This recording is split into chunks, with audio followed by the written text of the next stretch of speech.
Imagine a pope who stands beneath the gilded ceilings of the Vatican and silently orders the murder of his own son-in-law so that he might keep his daughter for himself.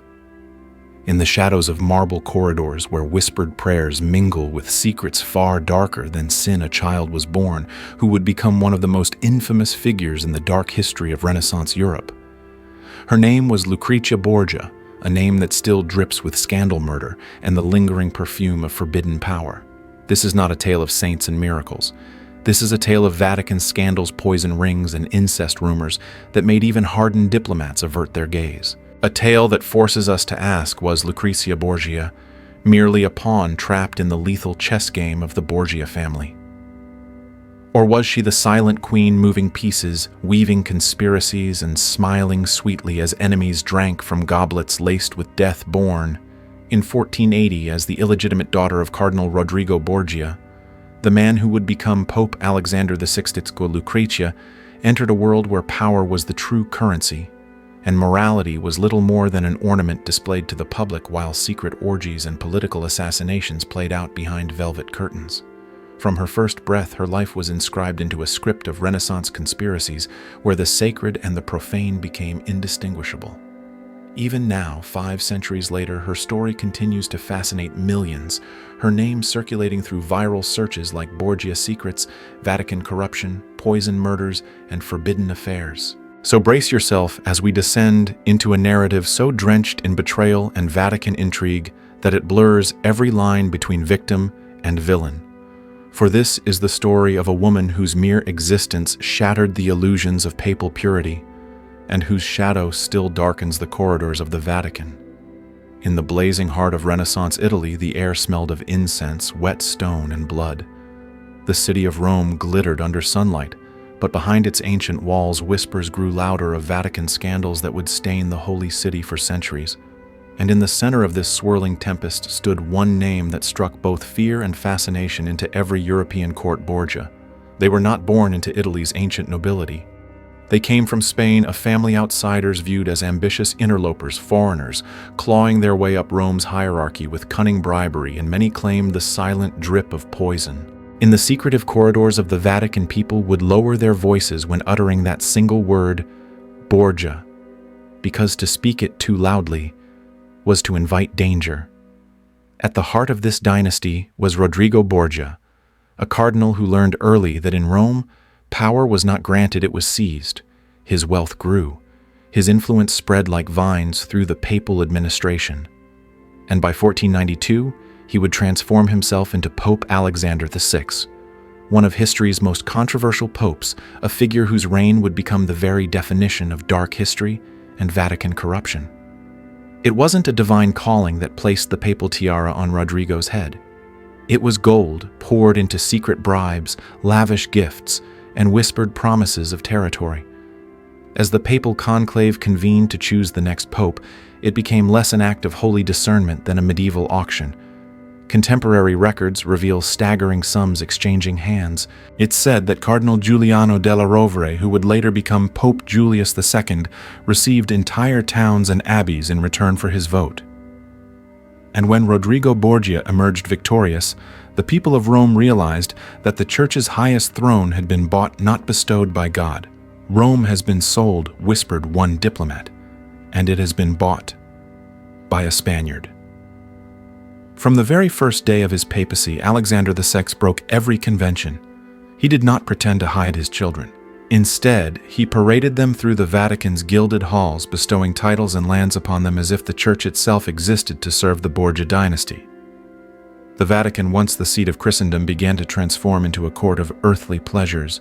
Cardinals dined with mistresses beside them, assassins' daggers glinted in candlelight, and secrets of Renaissance conspiracies bloomed behind tapestries where even the walls seemed to listen. But amidst all the swirling sin and political games, there was one child born into this chaos whose name would echo through the centuries: Lucrezia Borgia. Some say she was born marked by fate itself, a girl destined to be both weapon and sacrifice in her family's relentless climb to power. The rumors that would one day swirl around her, the incest whispers, the poison rings, the orgies were seeds planted in the soil of her father's reign. And make no mistake, the name Borgia became synonymous with everything the Catholic Church claimed to hate: murder, bribery, betrayal, and carnal excess. Even foreign ambassadors would write home in disbelief at the transformation of the Vatican into a den of vice. Everything in Rome is for sale, wrote one Venetian envoy, except perhaps the Pope himself. But some dared to suggest even that might be negotiable. As Alexander VI tightened his grip on power, he prepared his children for roles that went far beyond ordinary family ties.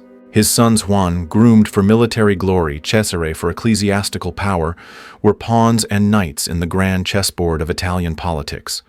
But his daughter, she was to become a different kind of peace, a living contract, a human seal pressed onto alliances between warring city-states, a bride who could unite families or shatter them with scandal. And so, from the moment of her first cry, Lucrezia Borgia was set upon a path where power, betrayal, and seduction would become the very air she breathed. Was she merely a victim of her family's monstrous ambitions? Or would she grow to become their most lethal weapon? That is the question that shadows every chapter of Lucrezia's dark legend, a legend that was just beginning. And as we look closer into her childhood, we'll discover how early seeds of manipulation and secrecy took root, shaping the girl who would one day stand at the bloody crossroads of Renaissance conspiracy and Vatican scandal. Behind the imposing walls of the Vatican, where sunlight glimmered on polished marble and Latin prayers echoed through cavernous halls, a young girl learned her earliest lessons about power. She was surrounded by silk-clad priests who whispered secrets by cardinals, whose robes concealed both ambition and daggers. And her name was Lucrezia Borgia. From the moment she opened her eyes in 1480, she was never merely a daughter. She was a piece on her father's chessboard, a living tool in the savage game of Renaissance conspiracy and Vatican secrets. They say Rome was the beating heart of Christendom, but for Lucrezia, it was a gilded prison. Her childhood unfolded under watchful eyes. Diplomats, nobles, and merchants visited her father, Pope Alexander VI, each bearing gifts and each hiding ulterior motives. While other children played in gardens, Lucrezia grew up amidst whispered negotiations over land titles and alliances. In the glow of flickering candelabras, she witnessed deals being sealed not with prayers, but with bribes, threats, and the chilling promise of poison. In Rome, one chronicler wrote, "Innocence is the first casualty." Even as a child, she was admired for her beauty, a shimmering golden hair, eyes the color of green marble, and a gentle voice that concealed the Borgia family drama brewing beneath. Her tutors praised her intelligence. She could read Latin poetry, discuss philosophy, and dance with perfect grace. But her most important lessons were not in books. They were in survival. Because in the Borgia world, to survive meant learning to keep secrets, to smile even as rumors of incest and assassination seeped through the Vatican's corridors, to understand that loyalty was a mask people wore until a better price was offered. While her father showered her with gifts, pearls, gowns embroidered in gold, there were whispers that his affection for her went beyond paternal. Her brother Cesare Borgia too hovered near her like a dark shadow. He was brilliant, charismatic, and terrifying, a man who would one day become the model for Machiavelli's The Prince.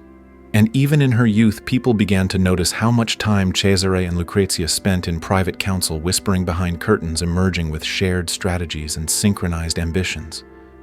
What passed between brother and sister behind closed doors, diplomats wondered. Was it love or something far darker? So early in life, Lucrezia became a figure of rumor, a delicate blossom in a garden of thorns. She learned how to lower her eyes demurely while absorbing every secret, how to smile sweetly at powerful men who might be plotting her next marriage or her next disgrace. She watched her family's enemies vanish, some silenced by steel, others by a sip of wine laced with powder so subtle it left no trace. She heard tales of Borgia poison a substance so refined it could mimic natural death, allowing its user to kill without suspicion. And though she was still a child, some whispered that Lucrezia herself would one day wield such lethal power. Yet for now, she remained the perfect daughter, silent, obedient, a beautiful mask. And when the time came to use her as a political tool, Alexander VI wasted no time. At the tender age of 13, Lucrezia's fate was sealed with a marriage contract she barely understood. Her father's ambition demanded alliances, her brother's plots required pawns, and so Lucrezia was thrust into a betrothal with Giovanni Sforza, Lord of Pesaro, a man nearly twice her age, chosen not for love, but for power. Was Lucrezia a helpless victim, historians still ask, or was she already learning to play the deadly game that would define the Borgia legend? One truth remains: from her earliest breath, Lucrezia Borgia was caught between two identities, innocent daughter and dangerous weapon. A paradox that would haunt every chapter of her life. But it was her first marriage, the one that began with papal splendor and ended in humiliation, that would ignite the wildfire of rumors destined to follow her name for centuries. And so we turn now to the story of a wedding that was never meant for love, but for survival. A union that would become the first scandal in Lucrezia Borgia's long dance with power betrayal and Vatican conspiracy. In the glittering courts of Renaissance, Italy, marriage was never simply a union of hearts. It was a weapon, a pact forged in silk and sealed in blood. And for the Borgia family, no weapon was sharper than the beautiful golden-haired girl who carried their name, Lucrezia Borgia.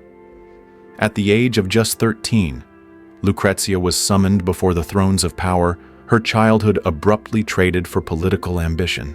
The man chosen to become her husband was Giovanni Sforza, Lord of Pesaro, a nobleman in his 20s whose family held sway in northern Italy. But love was nowhere in the equation. This was pure Renaissance conspiracy, crafted to bind the Borgia dynasty to the powerful Sforza clan of Milan. The marriage contract was written in the language of power, territories, dowries, promises of mutual protection. It was a transaction as cold as marble. Yet the wedding itself was a spectacle that dazzled Rome. Inside the Vatican, amid flickering candles and walls dripping with gold, Pope Alexander VI presided over the ceremony.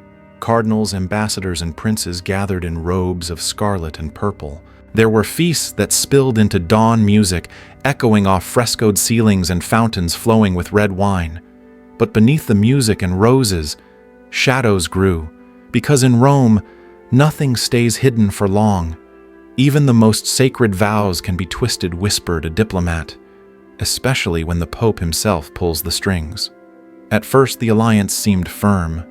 The Borgia name grew stronger, and Giovanni Sforza held his head high beside his young bride. But in the lethal game of Vatican intrigue, alliances could turn to liabilities in a heartbeat. Within a few years, political winds shifted. Pope Alexander VI no longer needed Sforza. Instead, he craved new alliances, new pawns to advance the Borgia cause. And so, with terrifying precision, the Pope decided to erase his daughter's marriage as though it had never existed. The method he chose would become one of the greatest humiliations in the dark history of the Vatican. He declared the marriage invalid on the grounds of non-consummation. In other words, he claimed Lucrezia was still a virgin. How can a married woman remain untouched? People gasped across Rome, unless her father had other plans for her. The scandal exploded like wildfire. Rumors slithered through the streets and into the palaces of Europe. Some whispered that Pope Alexander VI sought the annulment because he lusted after his own daughter, a claim so shocking that foreign courts forbade discussing it in the presence of ladies. The very notion sent shivers through Renaissance society. This was the era's ultimate Vatican scandal, a story of purity weaponized for politics. But Giovanni Sforza refused to go quietly. In a bold, perhaps suicidal move, he publicly accused the Pope of wanting his daughter for himself. The accusation hung over the Vatican like incense mixed with poison. Alexander VI responded with fury.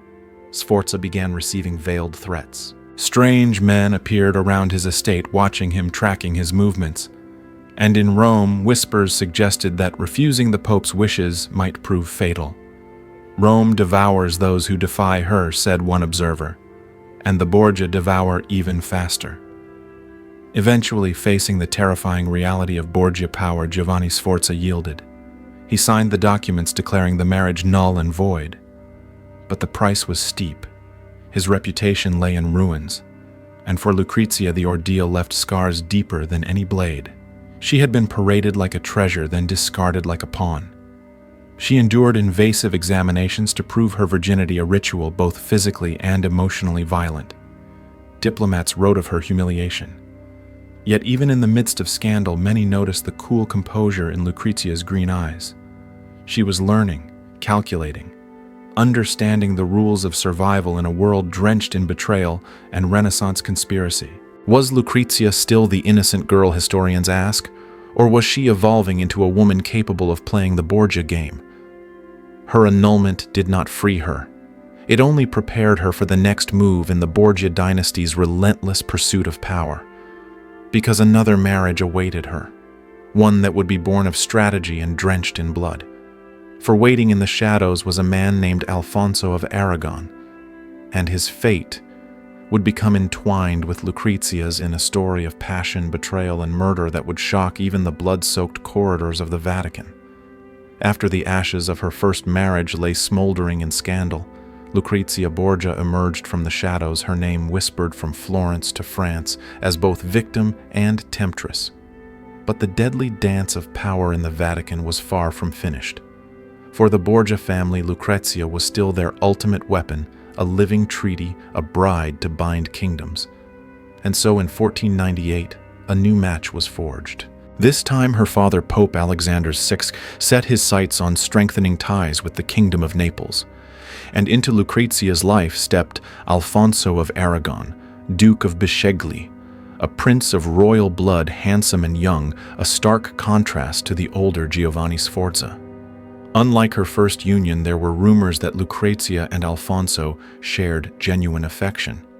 Ambassadors noted their smiles at court, their quiet conversations in corners of the papal palace. For a fleeting moment, it seemed Lucrezia might escape her role as a mere political pawn and find some semblance of happiness. But in Rome, happiness was always an illusion. In the Vatican, one diplomat wrote, "Even love is a weapon." The marriage was celebrated with dazzling splendor. Bells rang across Rome. The Vatican dripped with gold. Poets composed verses to Lucrezia's beauty. But behind the silk and music, daggers were being sharpened. For though Alfonso had royal blood, he also carried dangerous political baggage. As the Aragonese prince, he symbolized the Neapolitan claim to territories coveted by France and by Cesare Borgia. Cesare Borgia, Lucrezia's brother, had just begun his own metamorphosis from cardinal to secular prince. Hungry for power, Cesare allied himself with France to carve out a new state for himself in Italy. In this shifting chessboard of alliances, Alfonso of Aragon suddenly became an obstacle, an inconvenient tie to Naples that threatened Cesare's French ambitions. It was only a matter of time before blood spilled. In the summer of 1500, Alfonso was attacked outside St. Peter's Basilica, a place supposedly sanctified by faith. Blades flashed in the Roman sun. Blood stained the white marble steps. Severely wounded, Alfonso was carried back to the Vatican, where Lucrezia reportedly nursed him with fierce devotion. Some believed her tears were genuine. Others whispered they were merely part of the Borgia performance. Could a woman raised in the Borgia court still know how to love? Asked one chronicler. For weeks, Alfonso lingered between life and death. Rome buzzed with speculation. Diplomats wrote frantic letters to their kings, warning that the Vatican had become a nest of plots and Renaissance murder. Meanwhile, Cesare moved through the papal palace like a shadow, his eyes cold, his purpose clear. And then, it happened. On the night of August 18, 1500, Alfonso of Aragon was found dead. Not by sword, but by strangulation, a method intimate, silent, unmistakably calculated. The murder stunned Rome. It screamed one truth: whoever ordered Alfonso's death had not simply wanted him gone, they had wanted him silenced permanently. Poison is for subtlety, whispered the Venetian ambassador, but strangulation is a message. The question that has haunted historians ever since is this: did Lucrezia know she had full access to Alfonso's rooms? She knew his daily routines. She possessed the trust to get close. And afterward, witnesses remarked that Lucrezia's grief seemed measured, She observed mourning rituals. She wore black, but foreign envoys noted a peculiar lack of devastation, a composure more fitting for a Borgia than for a grieving widow. Was she relieved rather than heartbroken, the chronicles ask? Did she shed tears for love, or for the political threat he posed? This murder marked a critical turning point in Lucrezia's transformation. No longer could the world view her solely as an innocent pawn. With Alfonso's death, the line between victim and accomplice grew ever thinner, and so began the rumors that Lucrezia was not merely the daughter of a corrupt pope, but perhaps an active player in Borgia poison plots capable of eliminating obstacles with deadly precision. Her legend darkened further, because in the halls of the Vatican there was talk of rings that concealed deadly powders of wines that delivered slow, invisible deaths. And as more enemies of the Borgias fell mysteriously ill, whispers grew louder. Did Lucrezia Borgia carry murder on her fingertips? In the game of survival, an ambassador wrote, "Even an innocent smile can be lethal." And thus we arrive at the shadowy chapter of Lucrezia's story, where venom, suspicion, and calculated silence would define her reputation. For in the world of the Borgias, sometimes the deadliest weapon was not a blade, but a drop of poison from a woman who knew how to smile. And so we turn next to the chilling legends of Borgia poison and the secrets that may have turned Lucrezia Borgia from victim into assassin. In the grand theaters of Renaissance conspiracy, few words inspired as much fear as poison. It was the silent killer that slipped past guards, ignored fortress walls, and required no blade to spill blood. And in the annals of dark history, no family was more synonymous with this deadly art than the Borgias. In Italy, it was whispered that the mere sight of a Borgia at a banquet was enough to make nobles sweat, that even a silver goblet passed from Lucrezia Borgia's delicate hand could conceal death in liquid form. This was not paranoia, it was survival. A sip of wine today warned one ambassador could be a funeral tomorrow. The reputation of the Borgia family for using poison was so pervasive that it became legend. Tales spread of secret laboratories hidden behind Vatican walls where apothecaries brewed lethal powders. There were rumors of white powders so tasteless and fine, they dissolved unnoticed in wine, delivering a slow and painful death that doctors could not detect. Historians have long debated whether these stories were fact or propaganda, but in the Rome of Pope Alexander VI, the bodies piling up spoke volumes. Enemies of the Borgias died suddenly, often after feasting at papal tables. Bishops, princes, even trusted allies who had outlived their usefulness. Each death was explained away as fever plague or divine will. But behind closed doors, everyone knew the Borgias understood that true power lay in invisible weapons. Steel kills the body, said one chronicler, but poison kills the soul. Among all the Borgias, no name was more entangled with these deadly rumors than Lucrezia Borgia. Was she merely a pawn in her family's lethal games, or an active conspirator with blood on her fingertips? In salons across Europe, nobles gossiped about Lucrezia's poison rings jewels crafted with hidden compartments where deadly powders could be concealed. With a twist of the ring, a few grains of venom could fall into a cup of wine or be brushed onto food. A tool perfect for a woman whose life required a constant dance of charm and secrecy. And while no documented trial ever convicted Lucrezia of murder, the circumstantial evidence was chilling. Foreign diplomats noted how frequently men who stood in her path fell ill or fell silent forever. Political rivals died under mysterious circumstances, often after social gatherings where Lucrezia was present. Did she pour the poison herself, chroniclers wondered, or merely smile as others did it for her? The art of poison was more than chemistry, it was psychology.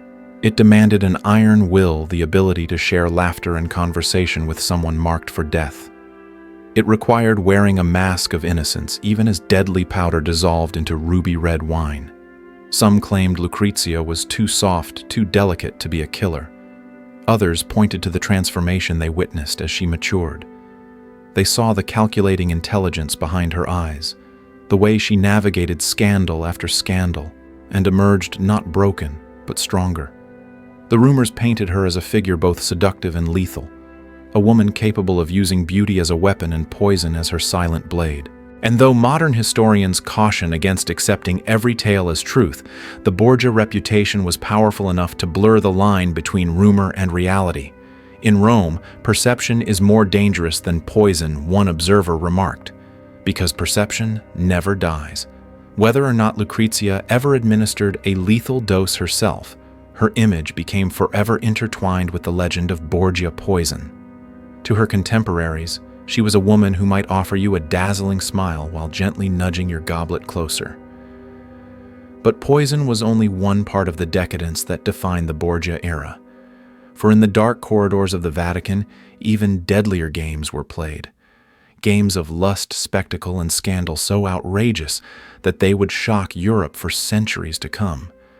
And none of these tales burned as brightly or as obscenely as the notorious Banquet of Chestnuts, a night when the line between sacred and profane vanished entirely. In the chronicles of dark history, there exists an event so scandalous, so drenched in decadence, that even the hardened observers of Renaissance Rome struggled to believe it was real. A single night that blurred the lines between sacred ceremony and carnal chaos. They called it the Banquet of Chestnuts. Picture the Vatican, the very seat of Christendom. Marble halls glimmering in candlelight, walls painted with saints and angels, and there beneath those holy frescoes unfolded a spectacle that would haunt Europe for centuries. It was the autumn of 1501. Pope Alexander VI was at the height of his power. The Borgia family ruled Rome like royalty, and on this night they chose to celebrate. But this was no ordinary feast. When the Pope throws a party, whispered one ambassador, the devil joins the guest list.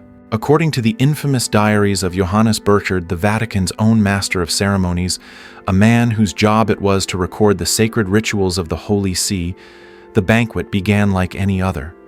Tables groaned under the weight of roasted meats, candied fruits, and rivers of wine. Musicians played lutes and flutes, while guests laughed beneath chandeliers dripping with wax. But as the night deepened, the true purpose of the gathering revealed itself. 50 courtesans, Roman prostitutes chosen for their beauty, were brought into the papal apartments. Clad in shimmering silk, they danced between tables, shedding garments as they moved. Laughter turned to gasps. The music grew wilder, until modesty vanished entirely.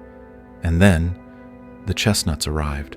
Servants scattered hundreds of chestnuts across the marble floor. The courtesans, naked and glistening in candlelight, crawled on hands and knees to collect them, while powerful men of the church watched, tossing gold coins and shouting lewd encouragements.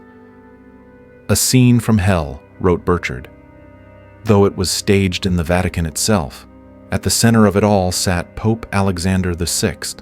Beside him, his son Cesare Borgia, and if whispers are to be believed, Lucrezia Borgia herself, silent, watchful, her eyes absorbing every detail. Was Lucrezia merely an unwilling witness? Or did she participate in planning this dark theater of power and lust? Historians remain divided. Some insist she was absent. Others claim she moved among the guests with calm poise, a duchess-in-waiting learning the price and the uses of scandal. Was Lucrezia a victim, or the ultimate hostess? The world still wonders. But one truth cannot be denied: the Banquet of Chestnuts was not merely an orgy. It was a statement. A message to the world that the Borgias feared no moral law, that the Vatican itself had become their personal dominion, where even sin could be weaponized for political gain. Because in Renaissance Rome, scandal was currency, and the Borgias minted it by the barrel. After the night's excesses, prizes were reportedly awarded for sexual performance.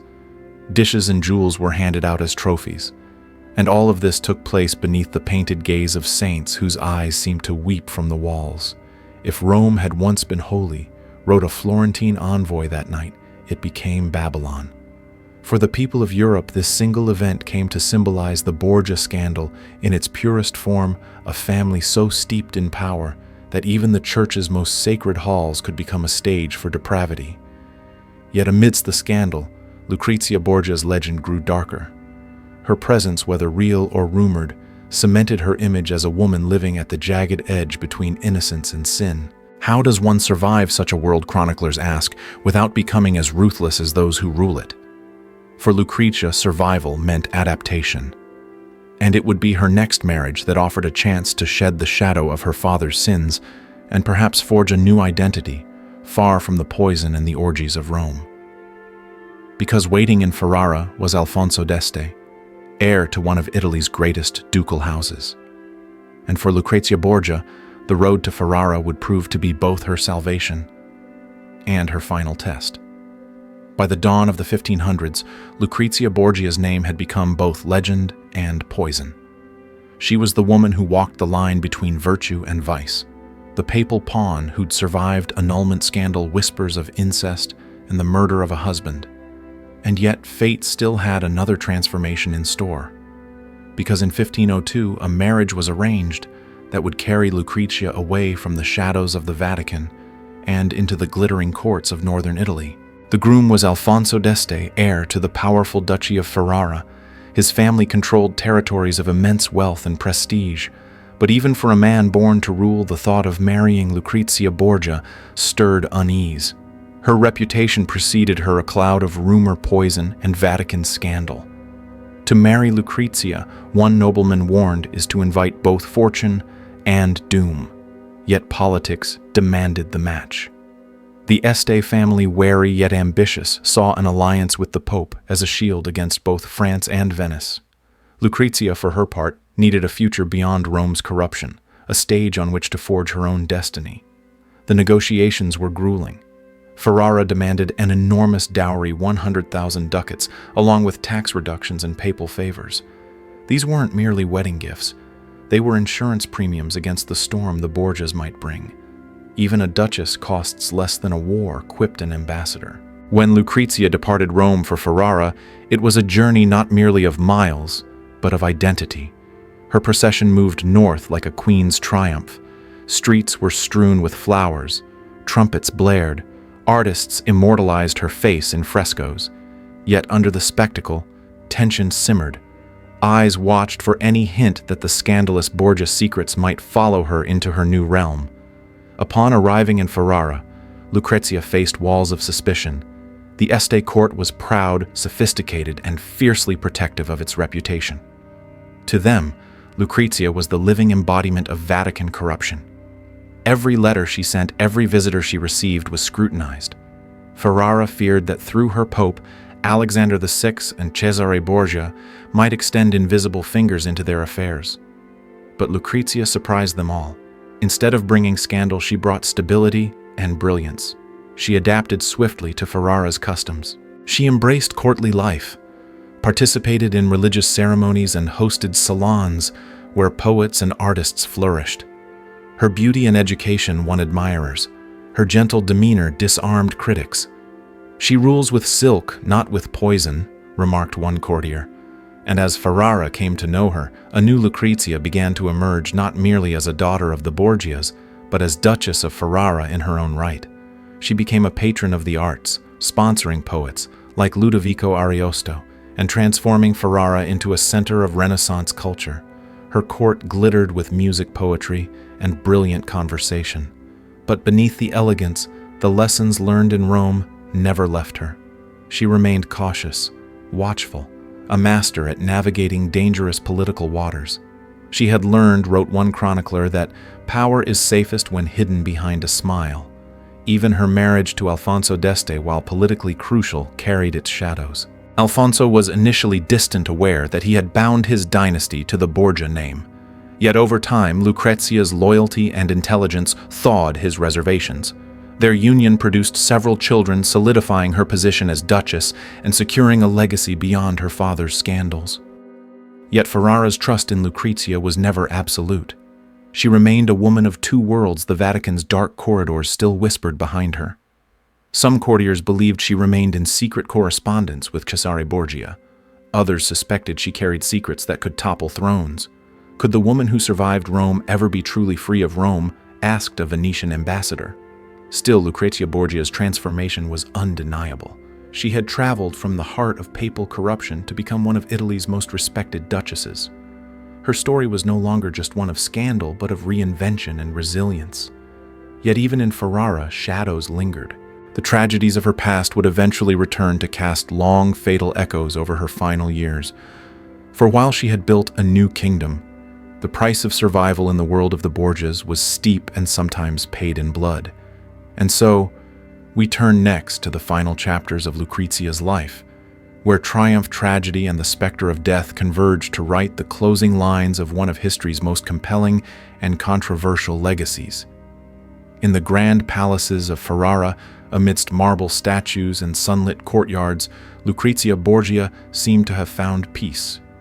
The girl, once branded as the Vatican's femme fatale, now ruled as a duchess mother to noble heirs, patron of poets and artists. Her court glowed with intellectual brilliance, music, and quiet diplomacy. To many observers, it appeared she had escaped the shadows of Rome at last. But in the world of the Borgias, the past never sleeps.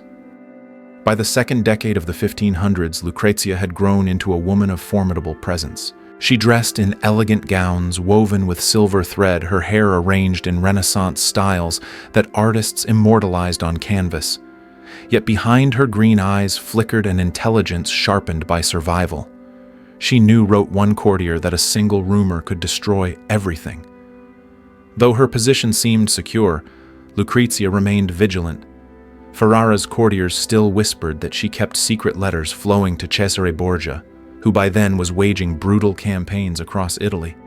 Even after the death of her father, Pope Alexander VI, the question lingered: had Lucrezia truly cut ties with the dark history of her family? Her marriage to Alfonso d'Este became over time a practical partnership. They produced several children, cementing her status as duchess. But Alfonso was a man of iron discipline, and rumors suggest there was always a barrier between them, a wall built from the scandals that trailed Lucrezia's name like a shadow. Yet outwardly, Lucrezia thrived. Her court rivaled Florence for artistic splendor. She commissioned paintings, poetry, and music. She hosted philosophical debates that drew scholars from across Italy. In Ferrara, she was no longer merely the Pope's daughter. She was a ruler in her own right, but fate as ever had other plans. In 1519, Lucrezia gave birth to her final child, a daughter named Isabella Maria. The delivery was difficult. Lucrezia fell into fever and weakness. At first, it seemed she might recover, but soon her condition worsened, slipping in and out of consciousness. Ambassadors and envoys flooded Ferrara with letters seeking news. Europe held its breath, because the death of Lucrezia Borgia would not simply be the passing of a duchess, it would sever one of the last living ties to the most infamous papal reign in history. Her symptoms, chroniclers noted, were strangely familiar. Periods of improvement followed by sudden relapses, wasting pallor and a persistent internal torment that some described as slow burning. Poison, whispered the gossips. Could the mistress of poison have finally tasted her own craft? Modern historians remain divided. Was Lucrezia simply weakened by years of childbirth and the stress of political life?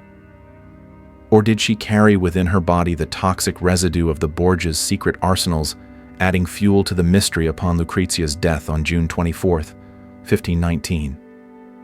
Her husband, Alfonso d'Este, ordered the immediate destruction of many of her personal letters and private papers. He claimed it was to protect the family's honor, but others suspected he was bearing secrets that, if exposed, might topple thrones. What truths died with Lucrezia Borgia, the world has asked for 5 centuries. Lucrezia's funeral was grand yet somber. Bells tolled through Ferrara's streets. Priests chanted Latin prayers while nobles wept into embroidered handkerchiefs. But beyond the black veils, people whispered. Because for all her elegance and poise, Lucrezia had never quite shed the aura of danger that clung to her name. Even in death, she remained an enigma. To some, she was the victim of her family's ruthless ambitions, a woman used as a pawn, discarded when convenient. To others, she was a cunning political player who wielded beauty and intelligence as weapons. A woman who knew when to smile and when to kill. Was she saint or serpent? Historians still debate, or both. Yet the ultimate tragedy of Lucrezia Borgia may be that no matter how hard she tried to carve out a new life, the world would always see her through the lens of Borgia secrets and Renaissance scandal.